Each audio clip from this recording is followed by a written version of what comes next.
মুসলমানদেরকে আমেরিকা মারে, রাশিয়া মারে, চীন মারে, ভারত মারে, মিয়ানমার মারে, ইসরায়েল মারে, আর মুসলমান আসমানের দিকে দুই হাত তুলে আল্লাহর কাছে ফরিয়াদ জানায়, হে আল্লাহ আমাদেরকে রক্ষা করো, আমাদেরকে উদ্ধার করো। ভাই আপনারা আসলে আল্লাহকে কি মনে করেন? আপনারা আসমানে হাত উঠে কান্নাকাটি করবেন আর আল্লাহ আপনাদের কান্নাকাটি দেখে কনভিন্স হয়ে আপনাদেরকে উদ্ধার করার জন্য আকাশ থেকে ফেরেশতা বাহিনী পাঠিয়ে দিবেন, তাই না? কখনো না। আপনারা ঐক্যবদ্ধ হবেন না, কোরআনের বিধান মানবেন না, মাথার টুপির সাইজ নিয়ে মারামারি করবেন, আরবি উচ্চারণ নিয়ে গুতাগুতি করবেন, অপ্রয়োজনীয় বিষয় নিয়ে তর্ক বাহাস করবেন, আর তার ফলে নিজেরা টুকরা টুকরা হয়ে শত্রুর খাবারে পরিণত হবেন। তারপর মায়ের থেকে বাঁচতে আল্লাহকে বলবেন আল্লাহ আমাদেরকে উদ্ধার করো। আচ্ছা, আল্লাহ আপনাদেরকে উদ্ধার করবেন কি জন্য? যাতে আপনারা আবার নিজেরা মারামারি শুরু করতে পারেন। ভাই আপনাদের মুক্তির উপায় আল্লাহ পবিত্র কোরআনে দিয়েই রাখছেন। কোরআনের বিধানগুলো মানেন, ঐক্যবদ্ধ হন, আপনাদের গায়ে কেউ একটা টোকাও দিতে পারবে না, বরং আপনারাই পৃথিবীকে লিড দিবেন।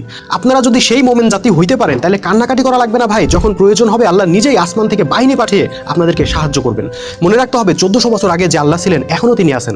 1400 বছর আগে যে ফেরেশতারা মোমেনদেরকে সাহায্য করার জন্য বদর যুদ্ধে ছুটে আসছিল এখনো তারা আছে, শুধু সেই মোমেন জাতিটা নাই।